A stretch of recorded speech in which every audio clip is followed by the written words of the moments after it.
Hello, everybody, and welcome to Scare Your Friends, the only podcast on the internet that takes your questions, not for me, not for anybody else, but just Dylan. Thanks, guys. So, Dylan, we're going to start off today by asking you some questions. Oh boy. What kind of Just going in raw. So, this is coming from Three of Swords. Three what of is Swords? Yes. What is your favorite Muppet? What? Dylan, answer the question. Dylan, Threw me for a loop. Hermit. All right. Okay. Go, Will. Next question is from Zathoth. If a pig and a frog were to fuck, what would the offspring taste like? Bacon. Seriously? Fucking delicious. They're setting you All up. right, and finally, from Parmesan, why does Skillfully treat you like shit? Oh, because he's an asshole. Let There me you go. answer that question for Dylan. Parmesan, you don't know him like we know him. So there you go. You might think you know him, but you don't No, know. you know it's no. Oh god. All right, so fuck that. All right, so I might just cut that entirely. But anyway, welcome to Scary Friends. Today, I am joined by my friend Dylan. How you doing, Dylan? You doing good? Besides the questions that threw me off, I'm good. I literally had him on like a sticky note on my computer. I was like, oh yeah, these are still here. The Kermit one, the Muppet one threw me off. Like, wait, what? That was the opening question. I know. There's only I was three of them. expecting. I was expecting something else. It's okay, Dylan. Jesus. All right, I'm also joined by Nathan. How you doing, Nathan? This chair is very uncomfortable. Nathan got the baby chair. I wanted to say that the whole time, but like I saved it. Nate is literally sitting on a chair with like 3 legs. It's a If you stump. can even call them legs. It's like pretty much. it's kind of like it looks like a tricycle without like wheels. It looks think like that it looks chair- like a bird's foot, except Yeah, kind of. I think that chair is older than me, actually. I think my parents have had that It's for quite a while, possibly my favorite chair. What I'm gonna do is I'll take a picture of the chair Yeah, and just put Please it on. do. Probably a good idea. It defies description. Physics, yeah. Frankly. Yeah, Kind of like our setup right now. yeah, pretty much. Right. Also, we have William here. How's it going, Will? It's okay, I guess. big goofy. It's been a couple of months since we recorded. Well, like a month since we It's been recorded. a decent amount of time. Yes, it has been. And also, finally, we have Dan, whose Hello, house everyone. we're at. We're at Dan's. Yes, we're recording in my house today. Yes, we are in your dad's recording room. Well, Sort of. My It's mom's workout room, really. It's more like it. But yeah. Couldn't make it She lives sound- with his mom. This month, how was your? What do you do, Nate? I'm gonna pretend I didn't even hear that. How was your month, John? My Your month has month been off. pretty, honestly, part of the reason why I haven't wanted to do podcasts lately is because something's been going on with my throat where, like, I don't understand, like, I've had, like, problems. I'm just going to say it, and it's going to be taken out of context, but I've had problems, yeah, literally. I've had problems swallowing, like, solid food. Yeah, exactly. Yeah, but also, yeah, I'm starting graduate school from Southern New Hampshire University. Right. So that's always This fun. guy. Oh, I do have to mention something as we start because for those of you who are familiar with this podcast, who watched previous episodes, you will know that, or you're aware that Dylan has a irrational hatred of Bob Ross, one of the greatest artists of all time. Oh, yes. Due to, and I'm not going to go into details, but due to certain Donald Trump winning. Okay. Okay, so- Well, Let me we explain it. I tried to I not. told you I was Due to Listen. unforeseen circumstances, Donald Trump winning. Dylan has decided that he is going to watch Bob Ross. Now, I figure we're going to do maybe 3 episodes. I don't know if we're going to do a video for Wait, it. he I don't hasn't know. already? I thought he did. No, Oh, I watched like 2 minutes. Dylan, he watched 2 minutes of an You're a opening piece of of an shit. You episode. couldn't go through the whole thing. So, and It no, was on stream. he's For God's saving, he's sake. saving it for us. So I don't know if we're going to record a video and I'm going to send it to you. I don't know what the fuck we're doing, You can just but live stream it on stay your tuned. Twitch. I'm too lazy to do that. Stay tuned for that, ladies and gentlemen. All right, and we'll keep you updated. Mhm. Do you have a preference on what paintbrush you want to use, Dylan, when you watch it? I want to use the big fan brush. Because he has to paint a lot. You got to beat the devil out of it, John. You really do. Right. He has what type, not how I want to beat it. Okay, so now that we're 4 minutes and 30 minutes, so now that we're 4.5 minutes into our podcast, the story we're reading today is Grad Night in the Haunted Mansion. Now that we've read Abandoned by Disney, I figured we can start reading some of the Wait. Disney stories that are Oh, okay. kind of well known. Oh, so this is like the Haunted Mansion. Oh, fuck. yes, okay. this Yeah, is I didn't catch on to that That's a either. great movie. So, interesting. So the author is a guy named Cracked Mac, who also goes by the name David King, who also runs Midnight Marinara. Whoa, cool. So this could be a very career stupid move. I hope he likes the podcast. I thought I sure hope that Yeah, I thought you said David Cage. David Cage too. David Cage wrote this story. Well, then clearly it's a great story. I mean, David Cage You is missed like hey, the you missed the Machiavelli sale, of our there was a lot of Cage heavy rain. Yeah. Anyway. Oh my god. All right. So I guess there's Grad Night in the Haunted Mansion. So apparently this is a thing that happens in Florida, but like when you're in high school and you have like your grad night or whatever, like going to Disney is like a common thing to do if you're like in the Florida area. Oh, that's kind of When? cool. Like, they if you have- live in Florida. I think Disney has like discounts or like, well, I don't know if it's discounts, but it's like I think it's like a common thing to do for like your grad night. You is know, to you go know, to- you sneak Night away. with Nick When you sneak away with your date behind like Cinderella's castle and you mac on them and maybe put a finger in, you know, the usual. Whoa! And then they slap your hand. Oh, and that then was goes- the one that was Keep it Oh, rated okay. G. No. It You just forget- came out of nowhere. No, you forget you invite Mickey along with you. Oh yeah. Abandoned by God. Well, it's a good sign because this actually story is rated 8.9 rock hard dripping pumpkins out of 10. So we are in for a good time. God damn it. Did you say rock hard dripping pumpkins? Yes. I'm glad you love the creepypasta rating That's system. the rating system. It's not. It's not you- stars. See, that's the it's thing. You pumpkins. probably shouldn't download the actual app because you're gonna miss that. I so, need the pumpkins yeah, for okay. it. Fair enough. That's key. Okay. I think we should just start reading it. But I mean, yeah. So this is the actual haunted. This story is about something that happens in the actual, real haunted mansion with like the the whole. they on grad night. they Oh, that's what I should ask. Okay. Actually, this is what I should be asking. Your Disney experiences, if you have any. Who here has gone to Disney? I've gone to Disney. I've been twice. I think they No. revamped the haunted mansion though recently. I Wait, remember wait, hearing have about you that. been to Disney? Oh, I went. I mean, I think you went with me. I didn't retain much, frankly. didn't? It was a long time ago. Never been there. It was cool.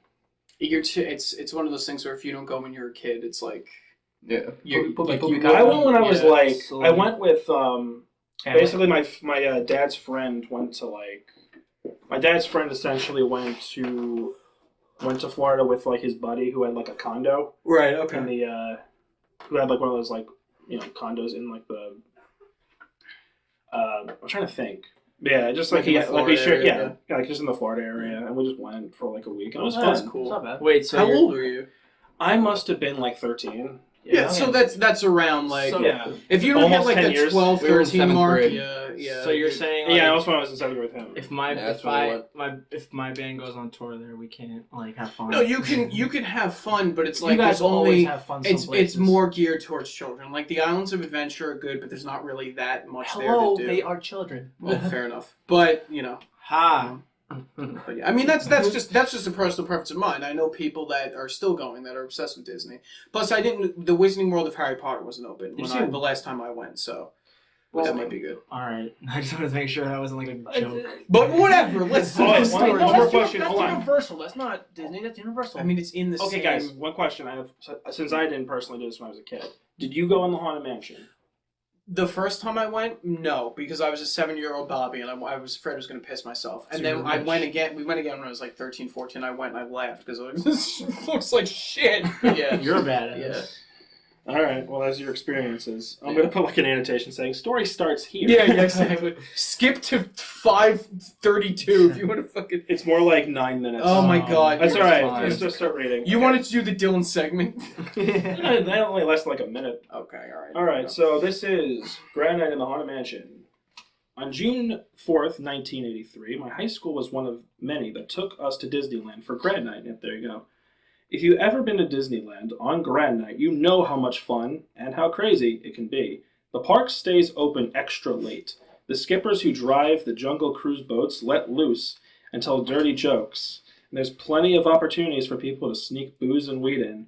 Getting a bunch of amped up high schoolers in Disneyland is one thing, but with a nightlife and party atmosphere beyond it, things can get pretty nuts. Before we continue, I just realized this is Disneyland, not Disney World.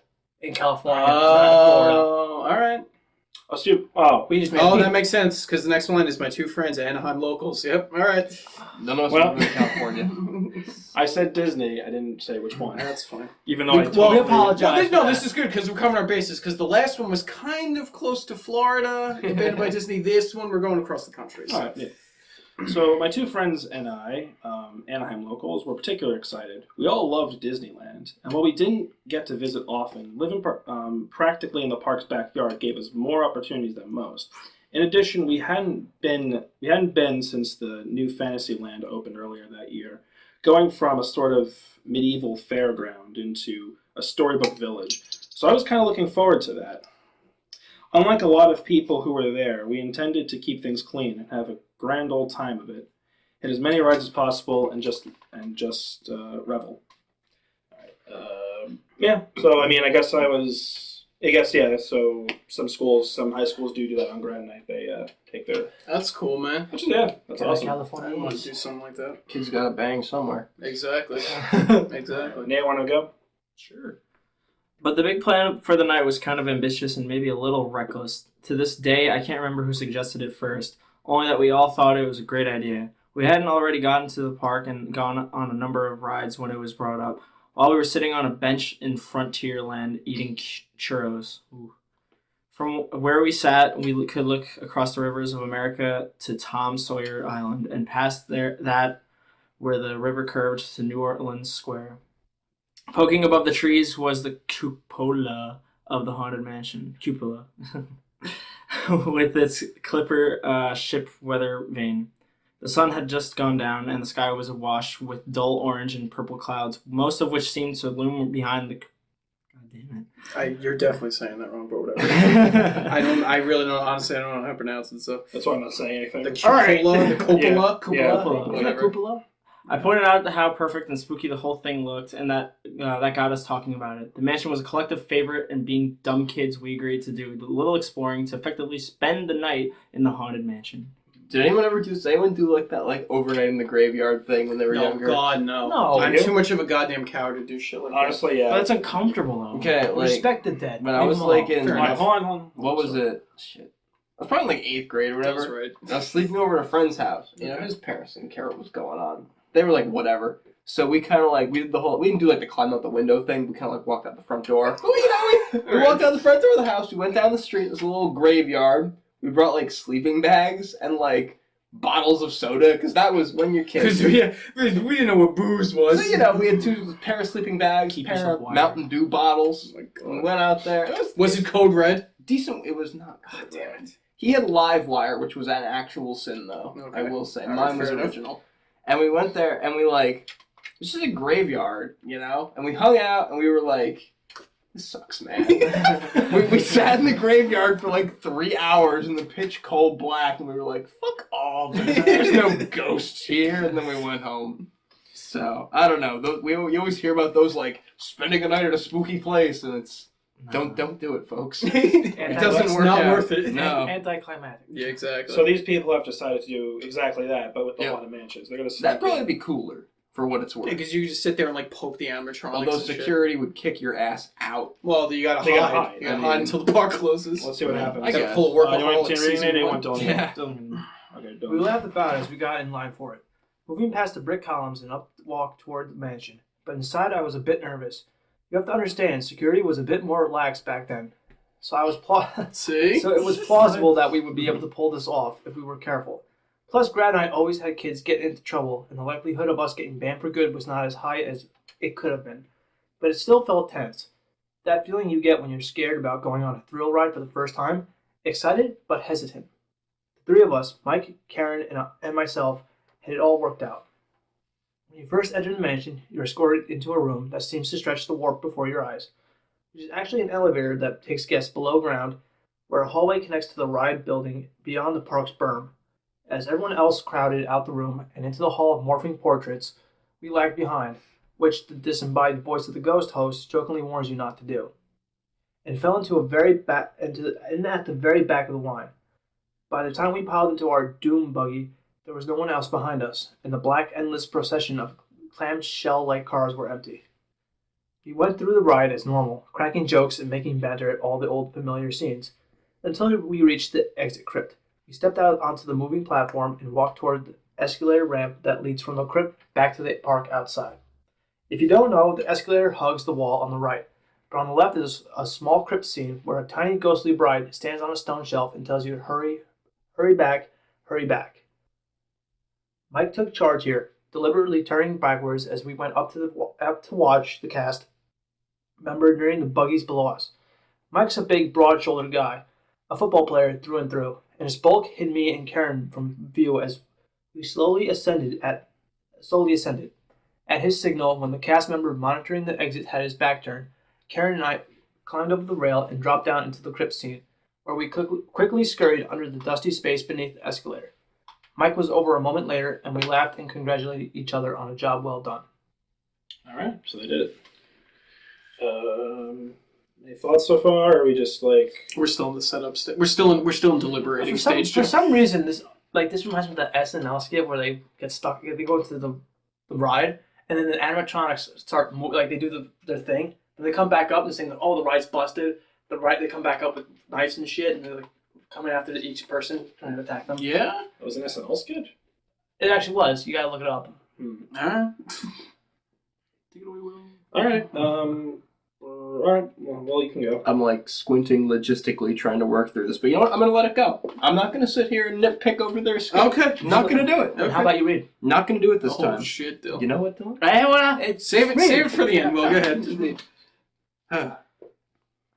We must have spent a good hour or so down there, giggling into our hands whenever we heard footsteps and voices overhead of unsuspecting people exiting the ride. Karen even had some snacks she brought with her, and we sat there in the dark and ate and whispered to each other. It was like being in a weird clubhouse, and it felt good that we three shared this delinquency together, even as the narration of the ghost bride looped over and over and over in the background. Hurry back, hurry back. Be sure to bring your death certificate. If you decide to join us, make final arrangements now. We've been dying to have you. Eventually the novelty wore off and we got quiet, and then listless. Sure, we'd managed this much, but then what? Exactly. Karen pointed out that it had been eerily silent for a while. Other than the monotonous speech of the bride and other spooky ambient sounds, there was no more people coming up the ramp. Mike said he thought maybe the park had closed, but that made no sense, because it was open all night on Grad Night. Not wanting to get in trouble, but also wondering what was up, I volunteered to clamber back up and take a look. When I did, using some of the crypt scenery for hand and footholds, I saw that there was no one around, not even a cast member down at the unloading platform at the end. Okay, hang on. So, this park's open all night? On Grad Night, yes. Grad Night. Then why... You sneaking around. What's the point? Yeah. They could just spend the night there. I think that's the Well, plan. they want to they can't stay in the building. Like they're gonna get kicked out. That's why they're like. Yeah, because if you stayed in they're just gonna tell them to leave. because they'll think you're getting in for free. Then the next Okay, night. so you're saying... Because there's probably a line outside. So the Yeah. park's open all night, and they're trying to stay in this one. Yeah, they're ride. staying in the mansion yeah. for shits and Well, for I think for earlier, fun I think earlier they were going around the rides, but I think their ultimate goal was because they wanted something different. They They want wanted to to sneak spend in, They just the want to night hide in the in ride. the- all right, night. right. Okay, I see what's happening. spend the night in the ride. Yeah. Right. Crazy kids. Because even if it's open all night, the lines at Disney are fucking killer. Well, not on Grad Night if it's the Yeah. you got to think because it's obviously multiple schools, right? So it's Right. probably Place hundreds is probably of kids. fucking thronged. Right, with horny teenies. Probably smells like I can't shit. fuck on the line. Not with that attitude. All right, Dan, yeah. When I reported this, Mike and Karen climbed back up as well and went back down the unloading station to look around. All the doom buggies coming along the corridor were empty, and there was not a person in sight. It was odd, to say the least, and I felt like something was definitely off to have the place so empty.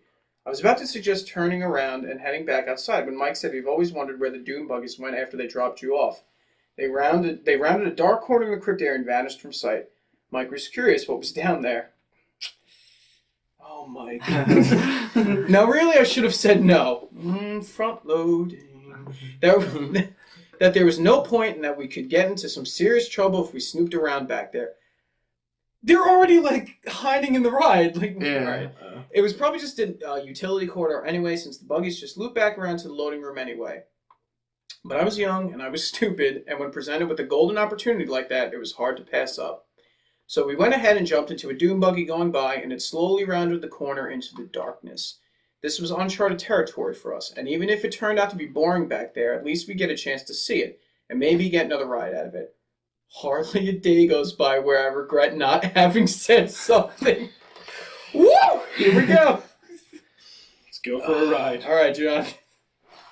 The main thing I remember was how spartan everything was. It wasn't quite pitch black, but it was even gloomier in there than the rest of the ride. There were small lights set into the walls on either side of the track, but they were low to the ground and far between. The walls were painted black, and the corridor seemed so narrow I felt boxed in.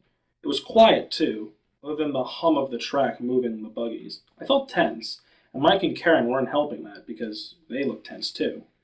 I think it was dawning on all of us how much trouble we might get in. I think a minute or so had passed like this, us going into that dark, featureless backstage corridor, when the ride suddenly stopped, and I nearly jumped out of my skin as a voice came from somewhere overhead, and a laugh when I realized I'd been startled by the normal breakdown spiel. "Playful spooks have interrupted our tour," the recording went. "Please remain seated in your doom buggy. We will proceed in just a moment." The teasing was immediate, as we all pointed to each other about how we each had jumped. We waited for the ride to start again, and every 30 seconds or so the spiel would play. "We have been unappointedly detained by prankish spirits. Kindly remain seated in your doom buggy. We will continue our tour momentarily." This went on for a good long while, 10, maybe 15 minutes, and still no buggies hadn't moved. No one had come looking for us. We were getting angsty, and the silence between the announcements was becoming unsettling. Then Karen leaned out a bit and then looked around, and she noticed the first door. Just ahead, past the buggy in front of us, work lights revealed a little alcove and a utility door on the right-hand side of the corridor. We were so sick of being in the buggy by that point we were willing to try anything, so after a short discussion, we all squeezed out of the buggy, pressed against the wall to go past the next one, Mike had trouble here, and stood before the door. I pushed it, opening, finding it unlocked, and it led to a metal staircase leading down into darkness, footlights like the ones in the corridor revealing where to go. I was thinking up excuses in my head as we went down to the stairs to explain why we were likely stepping into Disney's underground utility corridors, the infamous utilidors, said to run like a spiderweb beneath Disneyland if someone found us, and by this point, I hope someone did. At the bottom of the stairs, another closed door with a sign on it reading, "Cast members only." We pushed through that as well, and were legitimately surprised to see that it opened into what we looked like a themed hallway. Disney, even backstage, seemed to be paying attention to style as this hall sported the purple demon wallpaper and wainscoting of the rooms above. It was even lit by candle sconces on the wall, the fake flickering bulbs coated with cobwebs and dust. Several detailed wooden doors lined the hall with out-of-place white place cards mounted on to them. Each was marked as a prop room with a corresponding number. As we made our way up the hall, we tried each door we came to and found them all locked. The first door, prop room 1, shook a bit but wouldn't budge. Same with 2 and 3. Mike chuckled and said he wondered if we would find Walt Disney's frozen head down here, but I could hear a nervous waver in his laugh. Even I was feeling some sense of dread with each door we tried. Something hard to place but nagging. At door 4, I put my ear to the edge of it and thought I heard what sounded like rushing water or faint TV static. From the other side and at 5, I noticed that the faux candles flanking it were flickering more sporadically than the rest, like they were faulty. Door 6 to the left and near another plain utility door that marked the hall's end was the only one that yielded to us. I was the one who turned the cold handle and opened it for the first time. It's difficult for me to describe what I saw in there without shuddering, because even now my telling makes it sound fairly normal. This as normal as a room hidden under a theme park attraction could possibly be. It wasn't very big, almost like a large storage shed. Unlike the hall, this one was the bland utility black, and lit by a single fluorescent light. In the ceiling, albeit a dim one, the walls were lined with metal cabinets, and there was some sort of large, archaic gadget shoved into one corner, not unlike the old computer banks from the 60s. But what caught my attention right away was the grinning figure near the far wall. Across from the door, a dummy, or animatronic of some sort, lifeless and unmoving but standing on its base. The The discovery was fascinating to all of us, and without thinking, we all edged into the room and immediately approached the figure. It was clearly meant to be one of the ghosts in the ride, a specter in a top hat with a skull-like face, cartoony bulging eyes, and a leering smile. One of the teeth was even painted gold. He stood in a bow-legged stance, one gnarled hand holding a cane and the other a hat box. None of us had ever seen this particular character on the ride before, though Karen said its face looked a lot like the tall, skinny hitchhiking ghost from the end of the ride. I was just turning away from the figure to look at the cabinets when there was a combustion roar from the hall outside, like the sound of a passing motorcycle, followed by a loud, bassy boom that made the floor shake. The door to the room swung shut, and the fluorescent light sputtered and went out, leaving us in total darkness. Mike gasped, and Karen screamed, and I was just reaching out for them in the dark when I heard a peculiar whirring sound. Another light came on. This one had a concentrated green light above the hatbox ghost, showing its skeleton smile for a moment before that light faded and another faded on, illuminating the hatbox. I could see through the material of the hatbox now, and saw the ghost's head grinning at me from inside. The pattern repeated itself rhythmically, making it seem like the ghost's head was disappearing from his shoulders and appearing in the hatbox. It wasn't a terribly convincing effect, but in the dark and with the strange things going on around me, it genuinely scared me. Is that what the Hatbox Ghost looks like? You had a picture of it on your phone. Yeah, it's the. I'm asking him because it showed up before. It showed on the top for you. Yeah, it's on like the timeline for the wiki page. I don't want to scroll back up because we'll lose the spot. So, I'll scroll down. Then. Yeah. That's basically what it looks like. That's Hatbox. That was a box with hats. No, it's a ghost, actual and his box, head yeah. and his head disappears and goes in the box. Yeah. I think is the gimmick. Yeah. Oh, so it's just a dead Walt Disney. Well, he's like an animatronic. I think that's the idea. They froze his head, that's what the rumor is. You will. Well, he's not Walt. All right. I turned and stumbled through the room, ready to get out of there, feeling around for the door. Now even the light of the ghost shut off, and I heard Karen and Mike's feet behind me, a crash, and the sound of something solid tapping the concrete floor. I tried pushing the door open, but it wouldn't budge, and somebody slammed into my back in the dark and caused me to hit it hard. I was dazed but unhurt, and another scream from Karen fueled my adrenaline even more. I instead gave the door a tug, and it opened. Good job, dumbass. It was out in the hall without a second thought. Well, I probably did the same thing in this situation.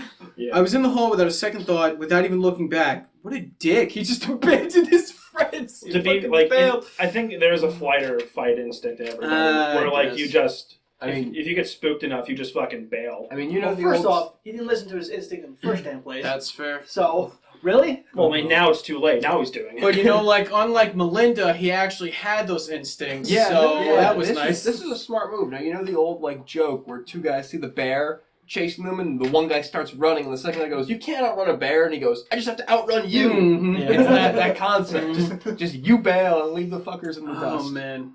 I was out in the hall without a second thought, without even looking back. I started running, sprinting, back the way I had come, gasping for air. I was never a very athletic kid, but panic kept me moving. I heard sounds behind me, footsteps, Mike and Karen yelling in terror as they followed, and what seemed like rapid knocking and banging on the doors all around me. But I refused to look over my shoulder. Up the stairs and back into the doom buggy corridor in what felt like a matter of seconds. The doom buggies were moving now, endlessly traveling through the shadows. I knew it was risky to jump into one in this narrow corridor, and for a moment I stopped, trying to figure out what to do. I finally looked back down the stairway I had come from. I thought Mike and Karen had been right behind me, but they were gone. I called out their names, my voice echoing down the stairs, but there was no reply.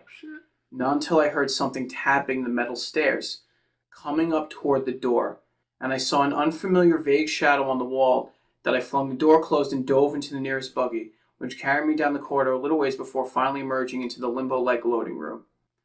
All of the effects were still running here, including the eerie music and sounds, but there was still no one else around. I yelled for help, but no one appeared. As soon as I could, I jumped out of the doom buggy and ran back up the line into the hall of morphing portraits. Ahead was a door to the elevator, the stretching gallery, but I remembered that this area had a more immediate chicken exit, meant for those too scared to ride the ride and wanted to head back up to the park. The door was marked with an obvious exit sign sitting between two shuttered windows that made it look like it led outside to a stormy night, and without hesitating, I pushed through that as well. Beyond was another corridor. On either side of me, flashing lights pointed at the windows to simulate lightning, flickering with every thunderclap, and boomed through the hall, disorienting me even further. Turning left, I followed the hall as the floor inclined gently up. Okay. My throat tight and a stitch in my side. And then my throat closed altogether as I turned a corner, almost ran into the Hatbox Ghost. I forgot about that part. It was standing smack dab in the middle of the hall, between me and the door that led outside. I scrambled backwards instinctively, but the figure didn't move. It was a static pop, grinning in its cadaver grin, backlit by a ceiling light further down the hall. The light also broke the illusion of the Hatbox, and I could see vaguely the shape of the disembodied head through the scrim. My voice is really like That's right. my ass So right wait, are they saying that? Okay, they're just saying there's a head on his body and also in the box. Then. Yeah, like that's Okay. that's the trick. Like the light's on the head, Yeah. then it's on the box. Then it's I on the wasn't head. sure then if it's in on the the dark, yeah, the head moves from the it makes it No, look like it keeps appearing. Yeah, I Where's the suppose. box Okay. goes? But with the fucking thing standing in dead leather, Yeah, you just get two heads. I would have shit my pants. If that thing was behind you and you ran that far and you turn a corner, it's just there. Yeah, well, he's the asshole who left his friends, and now he's alone. More like my the God. smart guy, aka last survivor. AKA person that yeah, may but live if to he tell the tale. Yeah, but then right And now is. he's gonna make it. Clearly, given the heavy narration aspect. Well, you know, you never know. Could be a Noah and house thing. Spoilers. Again, I'm sorry, my voice is just. Don't apologize for who you are, John. Apologize for what you Yeah, do. that came out of We learned Hey, life read- lessons. Hey, Let's get seriously, it. good night. I was convinced convinced at the moment that this that thing was going to suddenly that thing was going to Slow suddenly down. jerk to life and come after me, but it didn't. I had no idea how it had gotten there from down in the sublevel, or how it had so quickly. Maybe the one I'd seen below wasn't the only figure. Maybe Mike and Karen were pulling a fast one on me, and had dragged the figure up with them. I was frozen, trying to figure out where to go next. Not wanting to go anywhere near the ghost, but not wanting to backtrack either, because I still felt like there was something sinister behind me. Nervously, I croaked out the names of my lost friends, but there was no reply. Noises from the ride seemed to come floating down the hall, muted by ever present. Then I heard the groan. It could have been a human groan or something mechanical, but I definitely heard it. It didn't sound like any of the standard audio, and it came from a point somewhere near or past the Hatbox Ghost. Maybe even from further down the corridor past the exit. As if this were a trigger, I realized that either my Read slower. that either my eyes had adjusted to the dark or the lighting had somehow changed, because I looked again at the Hatbox and saw the thing inside through the screen. There was still a head in there, but I know it wasn't the ghost's head. It wasn't even a cartoon caricature of her head. It wasn't Mike or Karen. It was me. I feel like that's where it's. That's all I saw. That's Yeah. my head. That's the only thing I see next. I was like, it's me. Yeah, probably. It's at this point the details elude me. I know that what I saw shook me to my very core, and that's part of the reason it has taken me so long to recount this. It was Freddy. We all know this was Freddy. I remember seeing the More dreams from Dylan. Every time. I didn't even say that, you ass. Freddy what it is. kills people in that fucking dreams. Not that Freddy. Oh, you're talking about Bear. Freddy Fazbear. Yeah, that's even worse. The Freddy we don't care about. We gave Dylan credit, and look what it And got. yeah. Look where it led us. You automatically assumed. Good things, yes. Oh, I'm sorry. I automatically assumed the good Freddy. Yep. Mistakes were made, never again. Go on, Dylan. God. Go on. I remember seeing the thing in the box, seeing that it was indeed a human head, a man's face, a face I didn't recognize. Oh, it's Walt Disney. I'm seemingly looking back out at me with shocked, bleeding eyes. But after that, there's a blur of sheer terror and snatches of frightening images: gnarled hands, tombstones, pneumatic hissing, the stretching room going in reverse, shrinking too fast. The ceiling rushed toward me, the corpse hanging in the rafters descending on me. I try not to dwell on them too much, because now I'm no longer sure which really happened, and which were the results of nightmares I'd have for years after. The next thing I can remember clearly after that is being on my hands and knees just outside the fence of the haunted mansion, vomiting onto the pavement, while around me crowds of people stood. Most of them weren't paying me any mind. There was lots of whispered talk and a few were crying. There were red and blue lights, police cars parked nearby, and I couldn't tell why. I just sat there, gulping and sobbing, until a cast member finally noticed me and led me to a first aid station. Karen was there when I arrived, and she jumped up and hugged me tight when she saw me. I don't think either of us made much sense. We were both at our wits' ends, but it was such a relief to see her after all that any questions I had fell by the wayside. I'll never forget how haunted she looked, wide-eyed and pale, barely able to form a sentence without tearing up. Mike never turned up. Dun dun dun. It's still going though. That fateful night has never left me, and in the years since I've slowly begun to piece together the details, trying to vainly make sense of what happened. It became sort of a private obsession, something to do in the background as I moved on with my life. First, it didn't take long for Karen and I to learn why the police cars were there, and they weren't for us. According to the reports we heard later, an 18-year-old guy from New Mexico had died while we were in the haunted mansion. He and a friend had snuck into a backstage area on Tom Sawyer's Island and stole a rubber emergency boat to go for a joyride around the rivers of America. Apparently this guy was pretty drunk, and it wasn't long before he hit a rock, throwing he and his friend from the boat. His friend went for help, but he drowned before they could find him. His body was discovered an hour later. I wonder now if that's why there was no one around when we crept backstage. I managed to track down a few cast members who were working that night, and though most of them claimed they were told by management to not cause alarm and keep to their posts, several admitted they had gone to check on the grim spectacle, especially those CMs that were on attractions near the river, like the Haunted Mansion. Was the timing such that everyone turned a blind eye while we stumbled into something hideous? I wonder if is that real? What? The 18-year-old guy in New Mexico dying? Kind of super doubt it. It could be. You never know. Because the thing is, like, the beginning of the story takes place on a very specific date. It's June 4th, 1983. Yeah, maybe. I mean, you can Google it later. Yeah, You never maybe. know. Put that in the post description. No go for it. Hold on, let me see here. Whoa, is creepypasta real? Okay, so section? I'm gonna keep reading. Well, not the... Okay, whatever. I'm just wondering if he used a real event. No, I know what Like you're saying. Mowgli's the Mowgli Yeah. Palace thing. I wonder now if that's why there was no one around. Wait, hold on. No, we read that already. I lost One my more place. down. Here we go. Mike's disappearance was something Karen and I both felt deeply, and we tried for years to get something from anyone about it. His parents told us later that he'd showed up again a day or so later, behaving erratically, barely registering them, deeply disturbed by something. Mike had planned on moving out beforehand, but that night, after lashing out at his folks, he grabbed very few personal belongings, took the family car, and drove off to points unknown. After that, he dropped off the face of the earth. Karen and I eventually drifted, probably because we blamed each other for what happened. She never expressed to me what she experienced after we got separated, either because she wanted me to feel guilty for leaving them behind.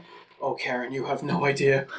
Or that she, like me, can only recall so much. We were both too shaken to recount to each other, but time and distance made things easier, and with the advent of the internet was suddenly the wealth of new information. I've since begun to piece together clues.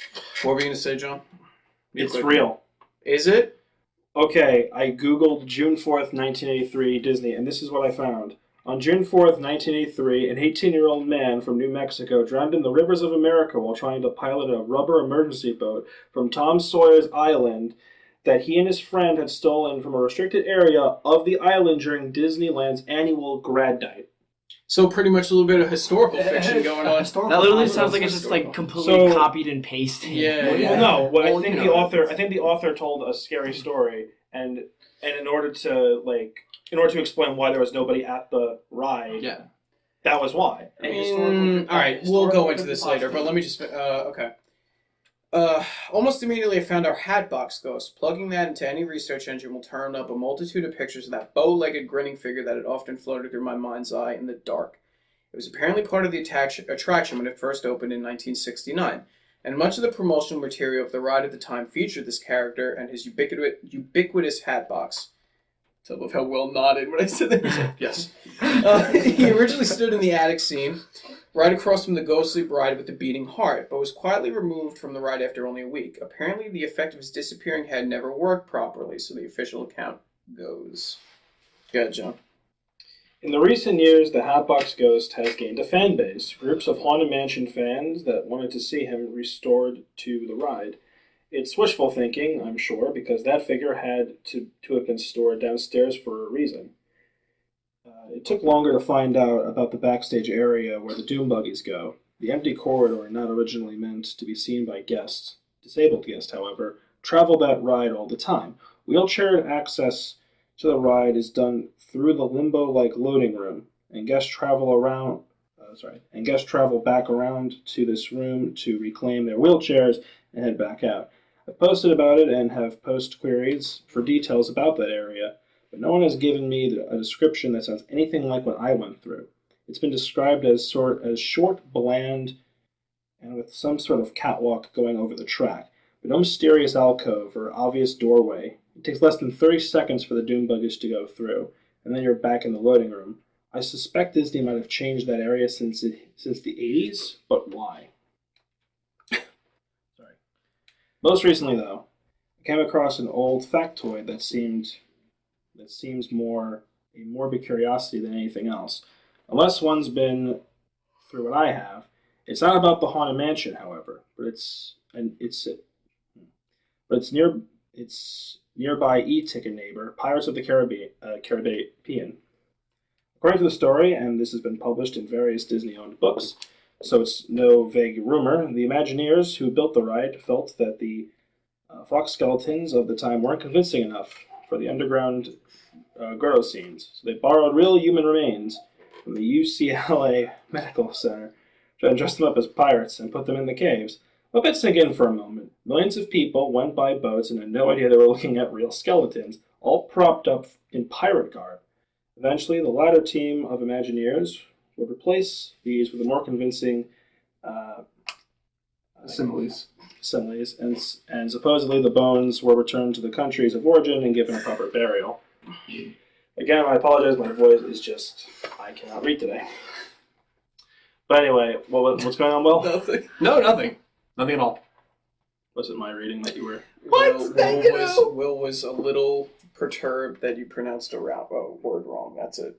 Oh, which one? I don't know. Whenever Faux. I hear faux is fox, I just tighten up and. Oh, I did say, yeah. I did cringe a little bit. Like I wasn't gonna say. I looked at him. I wasn't gonna say anything. Yeah, no, I messed up on that. I said it correctly, so thank God. Well, I'm proud. Whatever. No, I'm not. Go ahead. Damn. I do. All right. I do wonder. Oh. I do wonder how much of this, because it sounds if that first story about the 18-year-old is true, I wonder how much of this is true. There's a lot of shit. Because I remember hearing that. I remember UCLA hearing about thing? that pirates. Yeah, that rumor, that old. That's that definitely true. I've heard legend. that. Or It's the true, the or legends. it exists outside of this story. Yeah. Is what It's I'm a saying. myth. Right. Sorry. Okay. Stop. All right. Will's looking. Go. But who's to say that they were? What if something was left behind in that basement when the bones were taken? And what if Pirates wasn't the only ride that did this? The show building of the Haunted Mansion was built along with the rest of the New Orleans Square in 1963, but it took another 6 years for the actual attraction to open. Why the delay? It couldn't have just been the gridlock from the 1964 World's Fair and Walt Disney's death in '66, could it? All of this is speculation, a string of understanding that raises more questions for me than it does answers. I want to get to the truth of what happened that night, but everything I've found doesn't add up to a concrete explanation. Perhaps there isn't one. Though I desperately want there to be, and I can't go back. I won't, not after the things I saw and felt. I haven't set foot in Disneyland since that night. Maybe, though. Maybe it's time I tried again. Karen, if you're out there and you're reading this, I'm sorry about everything. I'm trying to make it right, trying to put some meaning to this. Contact me if you can. I need to know what happened to you and Mike.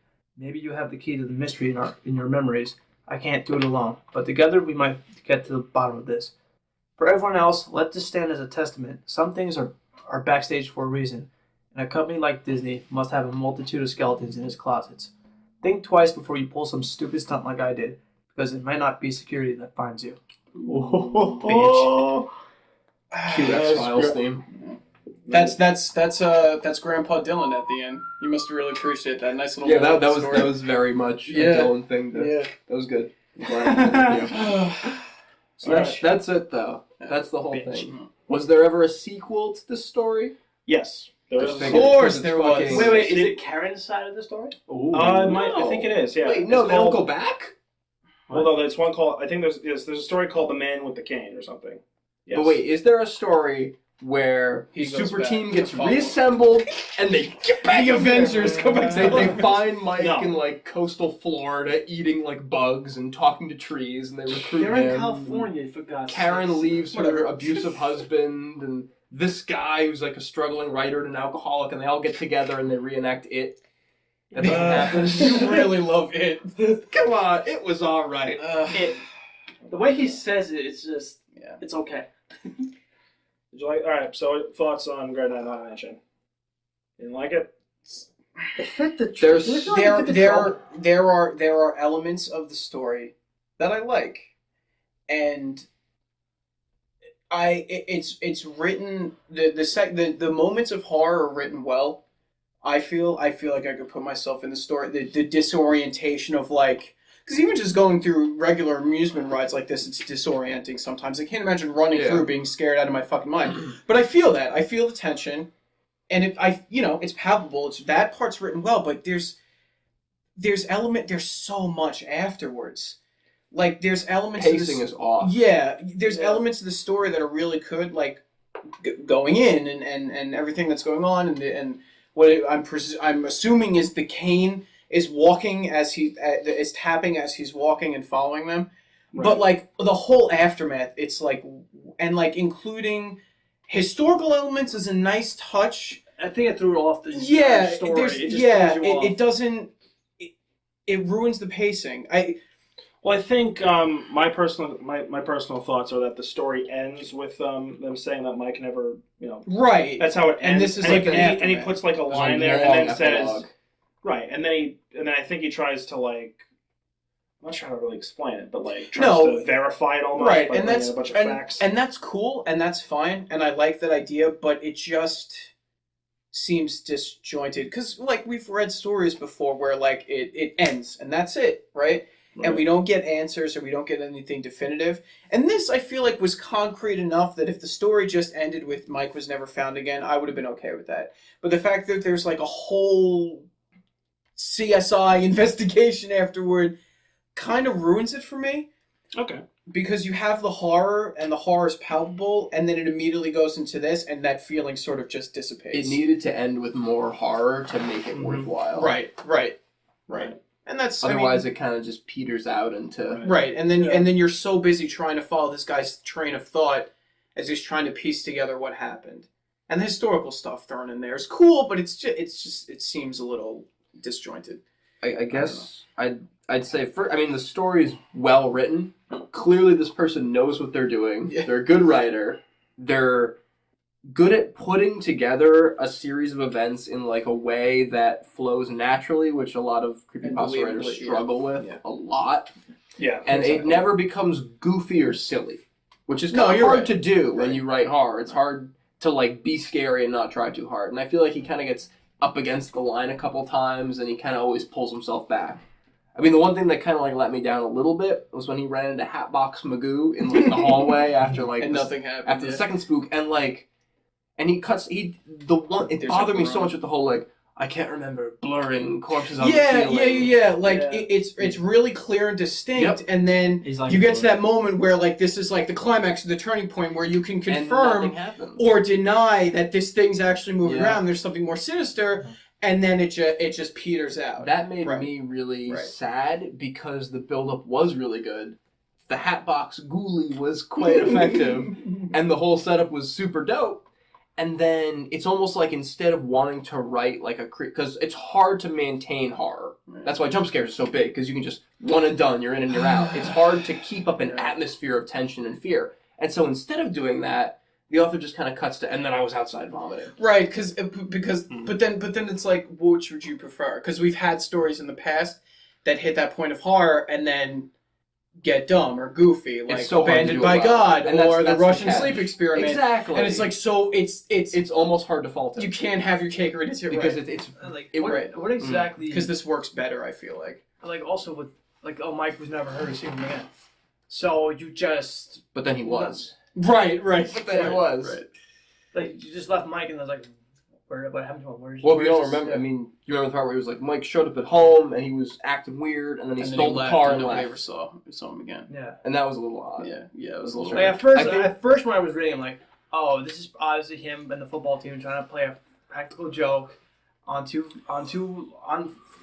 kids not seeing this coming, and then putting that, like, Well, that's what he says at first. He says, like, maybe Karen and Mike with the Hatbox. No, not Karen, but like just my. He's saying when they Other sneak folk- in. They sneak in. They could be. He could have said, "Guys, come in now," and then just not. Oh Say yeah, it. I mean, yeah, okay, that's fair. It's possible. That's what I thought. I was think gonna happen. I think the specific date of June 4th, I think he's really trying to get the whole idea across that everyone else was focusing on this 18-year-old dying on the ride next to I him. think Right. that works. Which it works, but I would have believed. It took away I would, from the story. no, it works, but I don't I think would it have took honestly away. believed that nobody saw them or somebody just goofed off Okay. somewhere. No, I mean, Like it's- either way, it's fine, and that's a nice piece, and it's cool that like there's an actual thing that happened. But oh I no, would've listen, if you believed, don't you if you know. don't like the idea that you throw all those facts at the end, Right. that's your preference, and that's fine. I personally, I like the idea that he does it. I kind of wish he did it more. I don't know how I would do it organically. Yeah. Yeah. Oh yeah. Because first of all, yeah, unlike most creepypasta writers, he knows what he's doing. Obviously, there's not a lot of grammatical it's well mistakes, and I think once you start reading a story like this, you're going to finish it and see where it goes. And I think the story's, I think it's interesting. I think it's a well done story. And as far as what you're saying about how to add the facts, I like the idea of adding the facts. I kind of agree with you that it kind of is a bit jarring that it turns into CSI investigation. it's not jarring. It's just that you have this horror, and then it's fine if you want to try to explain what happened or you're trying to piece together what happened. But it turns from like a narration into like An epilogue. yeah, like it or like Well, maybe that. Well, yeah. it's hard to explain. Like he goes from like person experiencing what happened to like narrator. We take a weird step back. Yeah, and I don't think that that's a bad thing if it's done right, but I just think it doesn't work organically because it also feels like this is a story, and then all the other shit feels like posts on like a Reddit thread afterwards. Like especially when it's like, Karen, if you read this, come find me, and the moral at the end was like was lame. I don't feel think like. he wrote this in no sleep. I mean, I would assume not, but that whole last I have part is no what it idea. feels like. I mean, I actually kind of agree with John more, which I feel like doesn't really happen often. Yeah. It doesn't at all. But in the In sense what that sense? people are kind of like throwing shade at these historical facts, I think that's kind of cool. I think it's a good It's idea. cool, but like when I seen that, I was like, okay, now you're saying that no one would give a shit about what happened to these people because of what happened there. It's like, now I'm not giving a shit about it at all either. You're throwing in this. Well, you care. No. I mean, Like, no, you care, but then once you get to like, oh, this happened, like, so what happened? That happened there. I know think- what happened. I and think then that it's whole like, okay. idea- It's clever. It threw It's me clever. off. Like, I'm like, I don't know. I'm like, okay. Nothing because it happened. starts off, it's like, here's the story, here's all the Hatbox stuff that happens, here's all the horror stuff. Okay, now there's some horror stuff about what happened in Disney that can A, explain why everyone's gone, and B, why it's plausible that there's ghost haunting Disney. Right. Because you know what? Honestly, I don't know if ghosts exist, but if there's a place where ghosts probably haunt, I think Disney's a pretty good candidate to have some ghosts in it. There's a very real cultural fascination with this idea of like a seedy underbelly to the Disney Corporation. Yeah. There certainly is, because they've been so like massively successful and they're such a global presence and almost like a dominating force in our entertainment. They own everything. Exactly. Now, So- especially. We love this idea that like, what's really going on? You know what I mean? This kind of like, there's got to be more to it. Nathan, what did you think of the story? Because you're just sitting there looking at everyone as they're talking. Yeah, it was good. It's good. Like, comment, subscribe for Suburban Zombie. I can't tell if I actually liked when they didn't end on the part we thought it was going to end, which was right after when, where's Mike? We didn't find him. Then I feel like I lost track that it was a creepypasta.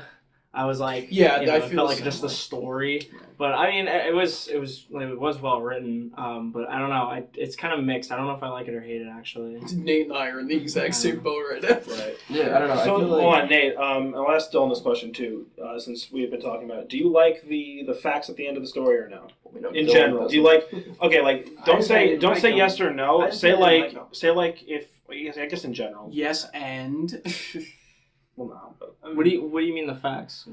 well, know, at the 'cause it end, after the story says we couldn't find Mike, he starts listing a whole bunch of facts, which I'm gonna assume. hang on, I'm just gonna give him hang on, facts. let I'm me just gonna assume they're facts. Let me stop you here, because I feel like we're mixing this idea of it's the facts' fault versus it's the pacing's fault. I don't think the facts are to blame for the Right. ending being really tedious. know what? Oh, I wasn't saying I don't that. think it's their fault at all. I mean, No, I you get know it. what? It's like a CSI thing, but really, Will it's has the pacing. Will he has a point with the pacing because when you do see it, like all of a sudden you just throw in these facts and then it makes like just throws the story off completely. It's an epilogue. And you're looking at the facts like they're she's saying like the bad guy, and it's like, oh, I'm not looking at the facts like the bad guy.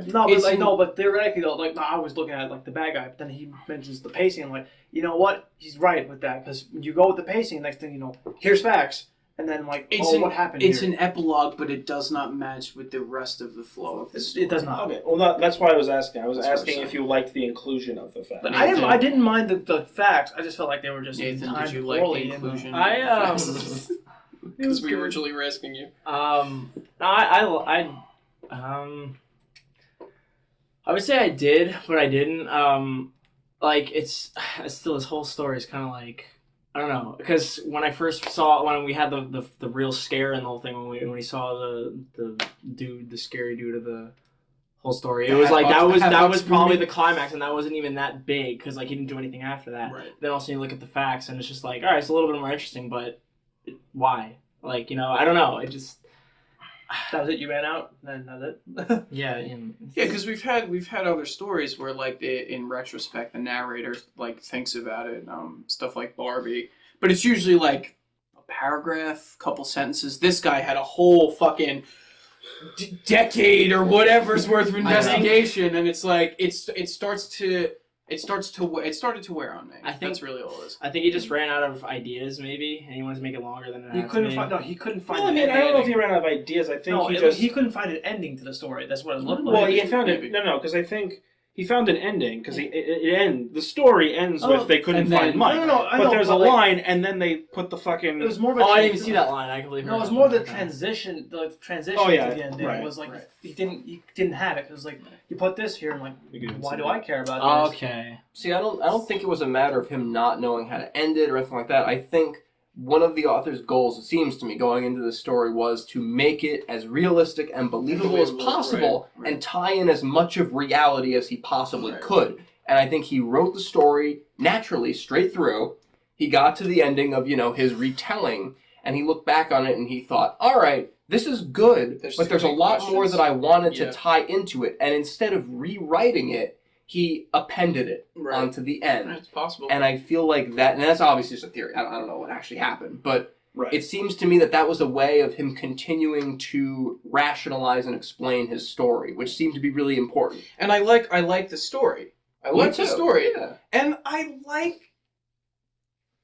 like the idea of the explanation of him trying to piece everything together, but I just feel like it's just too long and a little too drawn out, where as I'm reading it, I'm forgetting like the horror that I just experienced, and it sort of diminishes the actual effect of the story a bit. Now, Go ahead. I was just saying, this was a mystery pasta, we'd be good. But he even put a line to show this ends, but you can keep looking at the facts. There it's was just a literal break in the story. Just like why? He put Frank it there? Wested it. Yeah, it's a story, not just I don't know. Fantastic.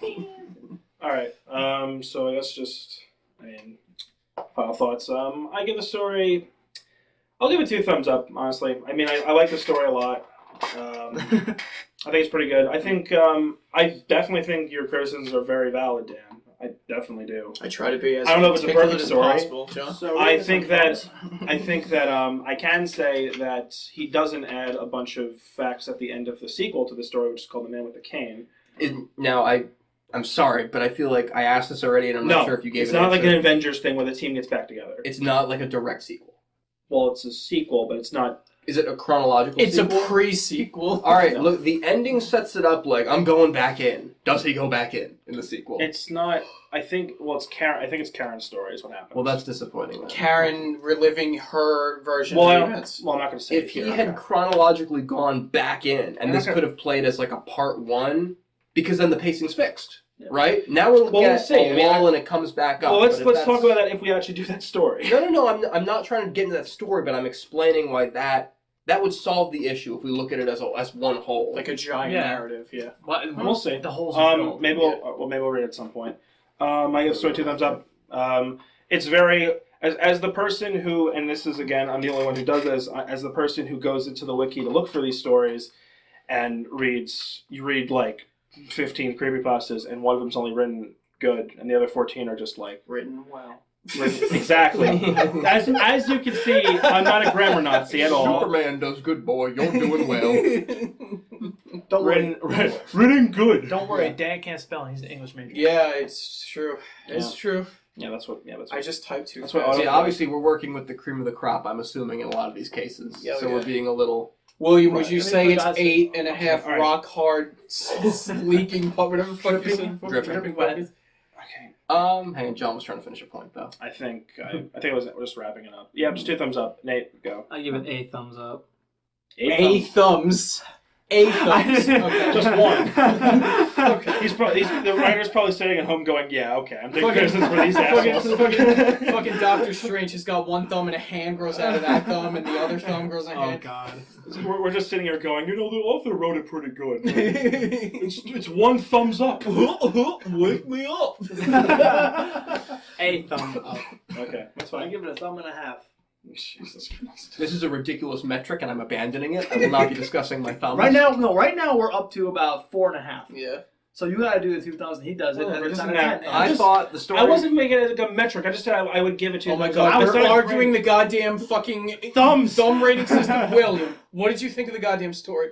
I thought the story itself was good. I wish the horror had carried more in terms of the actual climax and certainly the ending. That being said, it's incredibly hard to fucking do. We've seen people try and fail. We've seen people not even try at all. And So this props to the author for going for it and doing something different. So what Fair thumbs enough. are those? I'm not giving a fucking thumb. I'll thumb up your ass. Oh, fuck. That's All my right, job. All right. it's out there. People We're a know. very progressive podcast. Yeah. Nate is Um, Dan's boy hole. No, Stop. alright. God damn it. John's more upset than anyone. Now I have to. You don't have to Fuck edit it. a thing. Cut that out. No. I'm Alright, not gonna- alright. In all seriousness, in all seriousness, I would say 2 thumbs up. The strengths of the story I think outweighs weaknesses. So Well, you can leave since you didn't. Okay, give me whatever. thumbs. Stop. All right, that's fine. Yeah, so that's it. Also, Dylan, Melinda scale. Oh, yeah. Oh no. yeah. Like I said, How why is it smart- up to me? Because it's your scale. It's a group thing. No, it's not. They don't It's you. want it to be a group. Motherfuckers. They don't. They want the don't. Bob Ross. The haters viewers to- don't want. Whatever it is. All right. What do you think, Dylan? We'll just say if we agree with you, which we won't. I'm gonna put it leaning towards more Melinda. What? Why? You- Why? Why?